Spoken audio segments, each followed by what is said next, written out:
You believe you matter. You seek validation, crave recognition, pursue significance. You think that your struggles are meaningful, guided by purpose and significance. But what if I told you that everything you fear, every rejection, every setback, every moment of insignificance was actually the key to your liberation? That the world's indifference is not your enemy, but your greatest source of power? Marcus Aurelius saw reality for what it was: vast, indifferent, and governed by natural laws beyond our control. He argued that we are not the central characters in the universe's story, but temporary participants mistaking our importance for reality. Every pain we feel is magnified by our belief that the world should care, by our attachment to outcomes we cannot guarantee, by a universe that was never designed to revolve around us. But if the world's indifference is real, what does that mean for us? If we are not significant on the cosmic scale, is there any point to our struggles?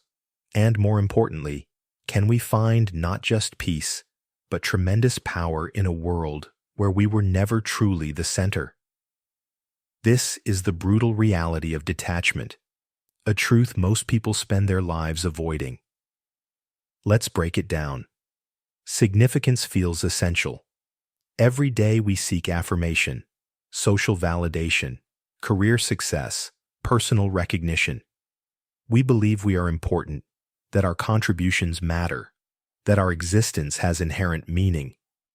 But both Marcus Aurelius and Nietzsche saw through this illusion. They argued that what we call importance is nothing more than a human projection onto an indifferent universe, a psychological need stretching far beyond our actual significance. The truth is unsettling. We do not determine our cosmic value. We do not decide what will endure, what will be remembered, or what drives the universe forward. These things exist independent of us, shaped by forces, time, and circumstances we did not create. A person does not wake up one day and decide to demand respect, lasting legacy, or universal recognition. These desires are already there, embedded deep within them. And once they appear, we do not control them. We are controlled by them. Even when we try to achieve significance, we are not exercising power. We are simply responding to a deeper insecurity, perhaps fear of mortality, social rejection, or a need for external validation. What looks like self-importance is merely a reaction to cosmic insignificance, each fear and desire pushing and pulling, while we mistake the struggle for meaningful purpose. Marcus Aurelius compared human life to a grain of sand on an infinite shore, momentarily shaped by waves it never commanded. The sand does not determine its importance. It exists briefly, shaped by forces beyond its control. The same is true for us. We move through life believing we are central, never realizing that our significance was never the point of our existence. Self-importance is not real. It is a psychological defense, a comforting lie that hides the reality of our cosmic insignificance. Both Marcus Aurelius and Nietzsche believed that human life is not validated by external recognition, but by an internal orientation they called amor fati, the love of fate and acceptance of what is, regardless of external validation. People assume they need to matter to others, but in reality, they are driven by anxieties, insecurities, and attachments they do not control. The illusion of significance collapses the moment we realize that the universe does not owe us recognition. Suffering arises when we demand what was never promised to us. A person does not choose to feel inadequate, overlooked, disrespected, or irrelevant. These reactions emerge from within, compelling them to seek external affirmation. Even when they achieve recognition, they are not exercising power. They are simply feeding a temporary impulse, whether it be pride, ambition, or fear of insignificance. The mind does not accept reality. It merely creates stories to protect itself from indifference. No one is free from this delusion. The celebrity seeks adoration, believing they have made it to the top. The intellectual seeks respect, thinking they have earned their place in history. The activist seeks impact, convinced they are changing the world. All believe they have chosen meaningful pursuits, but they did not create the desires that drive them. The artist does not decide to be obsessed with legacy. The leader does not decide to be tormented by thoughts of significance. These compulsions control them, not the other way around. Even recognition itself is an illusion. The moment one achievement is attained, another validation becomes necessary. The hunger for success does not end with accomplishment. It transforms into the fear of becoming irrelevant. The pursuit of significance does not lead to peace. It only replaces one form of validation with another. Nietzsche saw human existence as a cycle of restless striving, where every fulfilled desire for recognition is merely the beginning of a new one. True power cannot exist when every action is dictated by the need for external validation. The desire for significance does not grant freedom, it enslaves. This is why Marcus Aurelius wrote to himself each morning, reminding himself that he was not special despite being emperor of Rome. He understood that even from the highest position of power, he was still subject to the same cosmic indifference as everyone else. His greatness came not from his title, but from his ability to remember his insignificance. When you truly understand that the universe doesn't care about your status, your wealth, your looks, or your achievements, something remarkable happens. You stop wasting energy on the impossible task of making the world validate you. Consider how much time and emotional energy you spend worrying about what others think of you. Imagine how much power you would reclaim if you stopped seeking approval from people who are themselves seeking approval from others. The truth is, most people are too concerned with their own image to spend much time thinking about yours. Your failures and embarrassments that feel so significant to you are barely noticed by others, who are trapped in the same cycle of seeking validation that you are.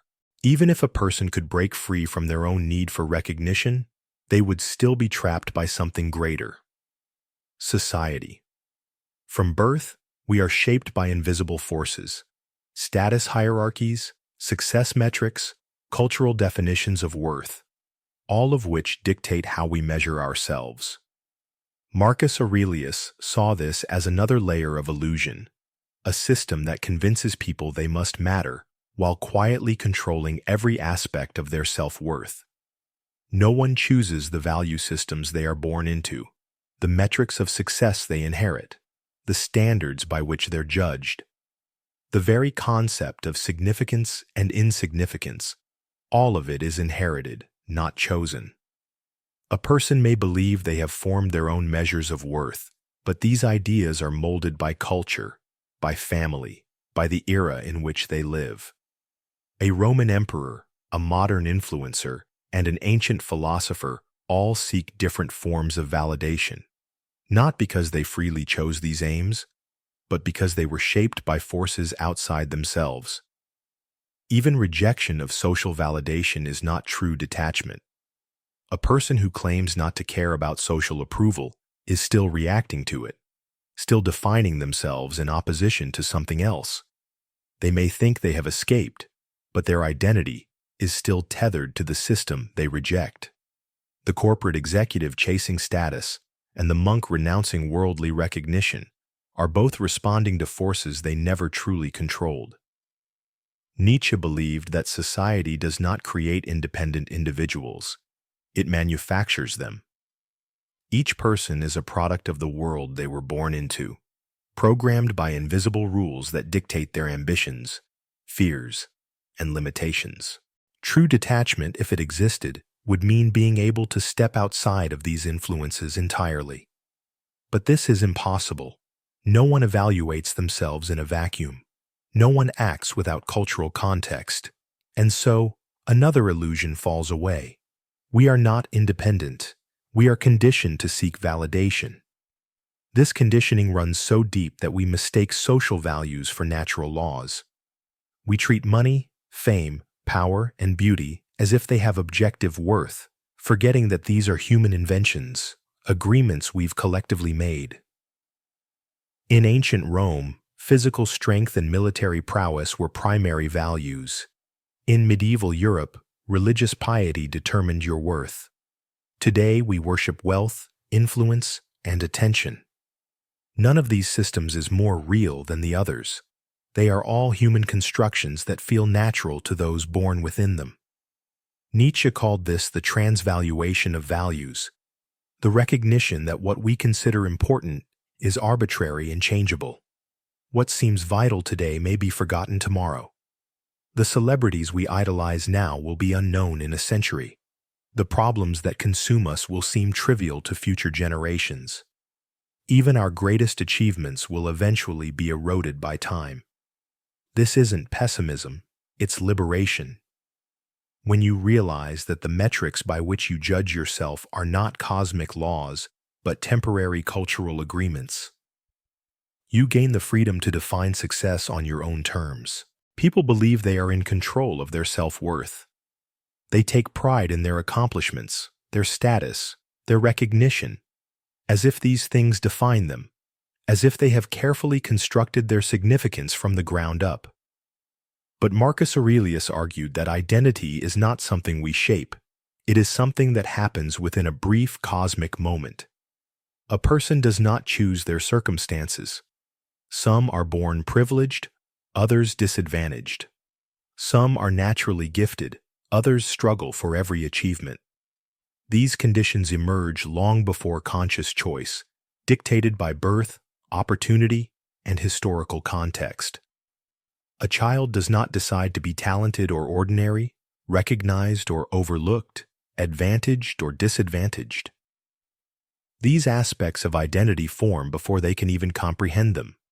Even the achievements people pride themselves on are not truly their own. They may think they earned their status through merit, but in reality, their opportunities were shaped by circumstances beyond their control. A person born into wealth sees recognition differently from someone raised in obscurity. A person blessed with natural beauty experiences different treatment than someone who lacks conventional attractiveness. They did not choose these starting points, yet these foundations determine how the world responds to them, what paths open up, and what barriers stand in their way. The self we present to the world is a reaction to forces we never commanded. Even personal growth is not truly voluntary. People change because of experiences that reshape them, but they do not control which experiences come their way. The executive who becomes humble after failure did not choose the failure. The survivor who becomes resilient through trauma did not choose the trauma. Nietzsche saw identity not as a personal achievement, but as a response to life's randomness. We are not self-made. We are forged by circumstances, strengthened or broken by events we never orchestrated.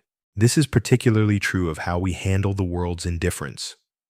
When someone ignores us, rejects us, or forgets us, we experience it as a personal attack. We believe that we deserve attention, and its absence feels like a judgment on our worth. But Marcus Aurelius would point out that the universe did not suddenly become cruel. It was always indifferent. The sun doesn't shine for you. The rain doesn't fall to inconvenience